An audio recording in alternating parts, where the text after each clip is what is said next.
रामपुर नामक एक गांव में भोलू नाम का एक साधु रहा करता था। बड़ा ही भला आदमी था। अपने साथ बुराई करने वालों के साथ भी वो हमेशा भलाई करता था। गांव के किनारे एक छोटी सी कुटिया में अपनी पत्नी और एक बेटी के साथ रहता था। घर में खाने के लिए एक दाना नहीं है, क्या खिलाऊं तुम सबको मैं आज? ये तो रोज का हो गया है। मैं कहां से लेकर आऊं? खुद भी इसी सोच में हूं। रोज रोज घर में सबका पेट कैसे भरूं? मुझे कुछ नहीं सुनना है। अरे भाग्यवान, रोज जाकर काम की तलाश करता हूं, मगर हमारी बुरी किस्मत। मुझे कुछ नहीं सुनना है। मुझे काम मिलता है, तुम कुछ क्यों नहीं करते हो? जाओ जाकर कोई काम करो, नहीं तो मैं सोनू हलवाई के साथ चली जाऊंगी। हाँ हाँ, क्यों नहीं। गैंडे जैसी शक्ल है उसकी और खुद को कहीं का राजा समझता है। जैसी शक्ल है वैसी अकल है उसकी। शक्ल पर ना जाओ भोलू, वो इज्जतदार है, उसकी पूरे गांव में इज्जत है। हाँ, गैंडे के साथ चुड़ैल ही अच्छी लगती है। हाँ क्यों नहीं, आपके पास है क्या जो आप सोचोगे? ना शक्ल ना अक्ल है। जा रहा हूँ। जब से थमा तेरा हाथ दिन रात भुगत रहा हूँ। मेरा यहाँ से जाना ही अच्छा है, वरना आज खाने की जगह मुझे ही खा जाएगी। आते वक्त कुछ खाने को लेते आना, वरना घर मत आना, नहीं तो आज तुमको ही पका दूंगी कढ़ाई में। गर्मियों के दिन थे, खूब गर्मी पड़ रही थी और लू चल रही थी। भोलू जंगलों की ओर निकल गया। वहाँ एक आदमी दोपहर में कहीं जा रहा था, लेकिन ज्यादा गर्मी होने और लू लगने से वो बेहोश होकर गिर पड़ा। भोलू ने जैसे ही देखा कि दूर जगह पर वो आदमी बेहोश पड़ा है, तो वो तुरंत उसकी सेवा में लग गया। पानी पिलाया, सर पर गीला कपड़ा रखा और हाथ के पंखे से काफी देर तक हवा की। तब जाकर उसे होश आया। तुम कौन हो भाई, और इतने बड़े जंगल में तुम क्या कर रहे हो? मैं काफी दूर से चलते हुए आ रहा हूँ। पानी न मिलने की वजह से मैं बेहोश हो गया था। ठीक है, ये लो पानी, और आराम से बताओ क्या बात है, और तुम इतनी दूर किस लिए आए हो? वो आदमी अपने दिमाग में सोचता है, अगर इसको नहीं बताया कि क्या है मेरे पास, तो मैं अपनी जान इस चीज से कैसे बचाऊंगा? मुझे वो चीज इसी आदमी को दे देनी चाहिए। पानी पीने के बाद उस आदमी ने भोलू से कहा, मैं बहुत भूखा हूँ, कृपया करके कुछ खाने को दे दीजिए। मुझे थोड़ा सा समय दीजिए, मैं कहीं से ढूंढ कर लाता हूँ, आप यहीं मेरा इंतजार करना।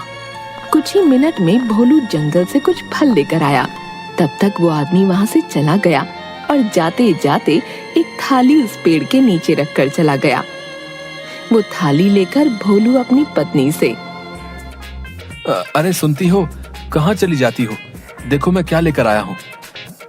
ऐसा क्या लेकर आए हो जो इतना उछल रहे हो? तुम भी देखोगी ना तो जितनी अभी चुड़ैल हो और दिखने लगोगी। क्या बोला तुमने? आती हूँ, रुको। अरे आराम से, ये देखो मैं क्या लाया हूँ। सोने की थाली है मेरे हाथ में। ये देखकर उसका मुंह खुला का खुला रह गया। सोने की थाली? तुम थाली को यहाँ न लाकर इसको बेचकर कुछ खाने का तो लेकर आ जाते। तुमको पता नहीं है कि घर में खाने के लिए एक अन्न का दाना भी नहीं है। अब क्या इसको पकाऊं? अरे भाग्यवान, इतना क्यों सोचती हो? मैं अभी लेकर आता हूँ। भोलू की पत्नी की बात थाली ने सुन ली थी। तभी उसमें बहुत सारे पकवान निकलने लगे। खाना इस तरह से आता देख भोलू और उसकी पत्नी डर कर घर के कोने में छुप गए और जोर जोर से भगवान को याद करने लगे। तभी भोलू ने पास जाकर देखा, थाली जादुई है, और अपनी पत्नी से कहा, अरे देखो, यहाँ तो बहुत सारे पकवान आए हैं। मैं नहीं आ रही, पता नहीं तुम कौन सा भूत लेकर आए हो साथ में, मुझे मारने के लिए। चमकीली डर के मारे बाहर नहीं आती। भोलू उसको कमरे में जाकर जबरन लेकर आता है और दिखाता है, देख कौन सा भूत आया तुझसे मिलने। अरे ये इतना सारा खाना हमारे लिए कहाँ से आया है? ये थाली से आया है, बुद्धिमान औरत।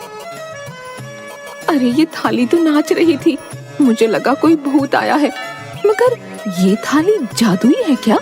चुड़ैलों से तो भूत भी डर के भाग जाता है, ये तो बस थाली है। क्या बोला तुमने? अरे कुछ नहीं, बस आज ज्यादा खुशी हो गई थी। ये थाली देखकर हमारी सारी गरीबी अब खत्म हो गई है। कुछ दिन बाद भोलू के घर के पास से एक आदमी निकला।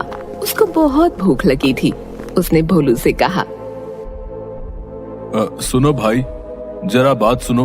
मैं बहुत दूर से आया हूँ, मुझे बहुत भूख लगी है।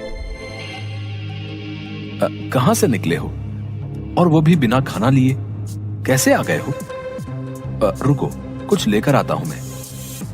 अंदर जाकर भोलू ने अपनी पत्नी से कहा, बाहर कोई आया है, उसे भूख लगी है, उसे कुछ खाने को देते हैं। अपने यहाँ पर खाने के लिए है क्या जो उसे खाने के लिए दें? एक काम करता हूँ, मैं अपनी जादुई थाली से मांग लेता हूँ। वो इतना खाना देखकर खुश हो जाएगा। कभी अपनी जिंदगी में इतना खाना नहीं देखा होगा। जादुई थाली, भूखे को खाना खिलाना है, आप कृपया कर भोजन प्रदान करें। और तभी थाली भर खाना उसके सामने आ जाता है। खाना देखकर वो जल्दी जल्दी खाने लगा। वो आदमी एक चोर था जो दोपहर में सुनसान देखकर चोरी करने के लिए निकला था। खाना खाने के बाद चोर को इस बात की हैरानी हुई कि भोलू ने इतनी जल्दी खाना कैसे तैयार कर लिया। उसने भोलू से पूछा, महाराज जी, ये बताइए, आपने इतने कम समय में खाना कैसे तैयार कर लिया? मेरे पास एक चमत्कारी थाली है। इस थाली की मदद से मैं पल भर में जो भी चाहे खाने के लिए बना सकता हूँ। क्या आप मुझे वो थाली दिखा सकते हैं? मैं ये सब अपनी आंखों से देखना चाहता हूँ। भोलू अंदर गया, एक थाली लाकर चोर के आगे रखी और कहा, मुझे केले चाहिए। थाली तुरंत केलों से भर गई। चोर हैरान रह गया और उसके मन में थाली के लिए लालच पैदा हो गया। उसने भोलू से पूछा, मान्यवर, क्या मैं आज रात आपके घर में रुक सकता हूँ? भोलू ने मेहमान समझकर उसकी आवभगत की और एक बिस्तर लगा दिया। रात को जब सब गहरी नींद में सो गए, तभी चोर चुपके से, अब तो मेरी मौज ही मौज है, जो भी चाहे थाली से मांग लूंगा। और थाली चुराकर वो भाग जाता है। उसने थाली अपने घर में रखी और थाली से कहा, मुझे टंगड़ी कबाब चाहिए। मगर थाली में कुछ नहीं आया। फिर उसने कहा, मुझे मलाई चाप चाहिए। थाली अभी भी खाली थी। सेब लाके दो। थाली में फिर भी कुछ नहीं आया। चोर को जितनी भी खाने की चीजों के नाम याद थे, उसने सब बोल डाले, लेकिन थाली खाली की खाली ही रही। चोर तुरंत भागता हुआ थाली लेकर भोलू के पास गया और बोला, महात्मा, भूल से मैं आपका बर्तन अपने साथ ले गया, अब मुझे माफ कीजिए, अपना बर्तन वापस ले लीजिए। भोलू बिल्कुल नाराज नहीं हुआ। बर्तन लेकर भोलू ने उसी समय कई अच्छे पकवान बर्तन से देने को कहा और बर्तन में तुरंत वो आ गए। भोलू ने चोर को एक बार फिर बढ़िया खाना खिलाया। चोर फिर हैरान हो गया और अपनी उत्सुकता को रोक नहीं सका। उसने साधु से पूछा, महाराज, जब ये बर्तन मेरे पास था तब इसने कोई काम नहीं किया। मैंने इससे बहुत सारे पकवान मांगे, मगर इसने मुझे कुछ नहीं दिया। भाई देखो, जब तक मैं जिंदा हूँ तब तक ये बर्तन किसी और के काम नहीं आ सकता। मेरे मरने के बाद ही कोई और इसका उपयोग कर पाएगा। बर्तन के चमत्कार का भेद पाकर चोर मन ही मन बहुत खुश हुआ। सोच रहा था, अब तो मैं इस महात्मा का खात्मा करके बर्तन का फायदा उठाऊंगा। हाँ। अगले दिन चोर फिर भोलू के घर आया और साथ में घर से खीर बनाकर लाया। वो बोला, महाराज, आपने मेरी इतनी सेवा की है, मुझे 2 बार बहुत लाजवाब स्वादिष्ट पकवान खिलाए हैं, इसलिए मैं भी आपकी कुछ सेवा करना चाहता हूँ। मैं आपके लिए खीर लाया हूँ, कृपया आप स्वीकार कर लीजिए। भोलू और उसकी पत्नी भी खीर देखकर खाने का सोचने लगे और दोनों ने बिना किसी संकोच के चोर की दी हुई खीर खाई और चोर को धन्यवाद कहा। तुम्हारी खीर बहुत ही स्वादिष्ट बनी है।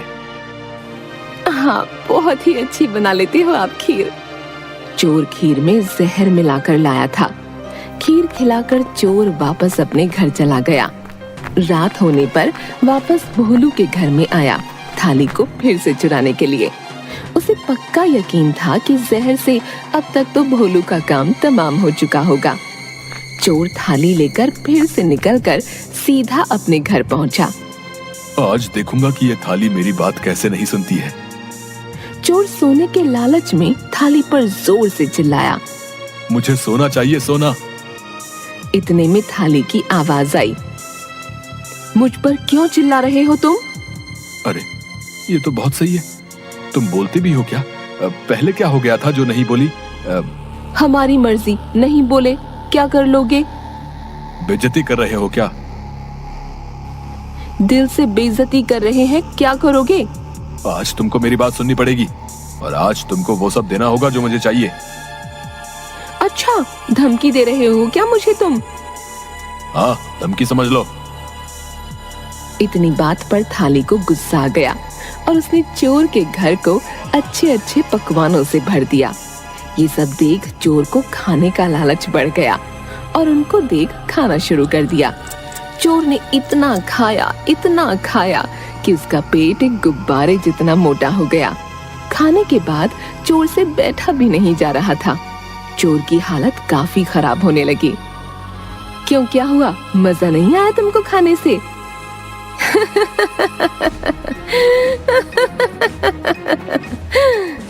थाली जोर जोर से हंसने लगी। हे राम, कोई बचाओ मुझे, मुझसे चला भी नहीं जा रहा है। हे राम जी, क्या करूं? कुछ और चाहिए? बताओ, मैं अभी भी दे सकती हूँ। नहीं, मुझे ये कुछ नहीं चाहिए, मुझे माफ कर दो। जा, मुझे जहाँ से लेकर आया है वहीं वापस रख कर आ। चोर वापस भोलू के घर गया और धीरे से चोर जैसे ही घर में घुसा उसे किसी चीज से ठोकर लगी। आवाज सुनकर भोलू ने आंखें खोली और उठकर चारपाई पर बैठ गया। बोला, कौन है भाई? चोर की हैरानी का तो ठिकाना ही नहीं रहा। वो बड़ी हैरानी से बोला, महाराज, आप अभी तक जीवित हैं? क्यों भाई, तुमने ये कैसे सोच लिया कि मैं जीवित नहीं हूँ? मैंने दोपहर में आपको जो खीर खिलाई थी उसमें बहुत तेज जहर मिला हुआ था। मैं तो यही सोच रहा था कि जहर के असर से आप मर चुके होंगे। हाँ, इनको अगर मैं भी काट लूं ना तो इन्हें कुछ नहीं होता। तुम्हारे जहर से क्या होगा? सच में आप दोनों को दिया था, आपको कुछ भी नहीं हुआ। ऐसा क्यों? इसको क्या होगा? ये चुड़ैल है, ये ना मरने वाली। आप दोनों मरे क्यों नहीं? देखो भाई, मैं निस्वार्थ भाव से लोगों की खूब सेवा करता हूँ और सच्ची निष्ठा से भगवान का जप भी करता हूँ, साथ ही योगाभ्यास भी करता हूँ। इसलिए मुझे ये आशीर्वाद प्राप्त है कि कितना भी तेज जहर क्यों ना हो, मैं उसे आसानी से पचा सकता हूँ। किसी भी जहर का मुझ पर कोई असर नहीं होगा। महाराज, मैं तो आपको मारकर आपकी थाली का लाभ लेना चाहता था, लेकिन मेरी ये इच्छा पूरी नहीं हुई। भाई, मैं इसमें क्या कर सकता हूँ? तुम्हारी किस्मत ही अच्छी नहीं है। बोलो, अगर भूख लगी हो तो खाने का प्रबंध करूं? चोर बड़ा शर्मिंदा हुआ, बोला, महाराज, मैं तो आपको धोखे से मारना चाहता था, मगर फिर भी आपने मुझसे नफरत नहीं की। उल्टा आप तो मेरे साथ बहुत अच्छा व्यवहार कर रहे हैं। ये बात मुझे बहुत ही अजीब सी लग रही है। भाई, इसमें क्या अजीब बात है? अच्छाई करना मेरी आदत है, बुराई करना तुम्हारी आदत है। तुम बुराई करना नहीं छोड़ पा रहे, मैं अच्छाई करना नहीं छोड़ सकता। तुम अपनी आदत से लाचार हो, मैं अपनी आदत से लाचार हूं। इतना सुनकर चोर माफी मांगते हुए भोलू के कदमों में गिर गया।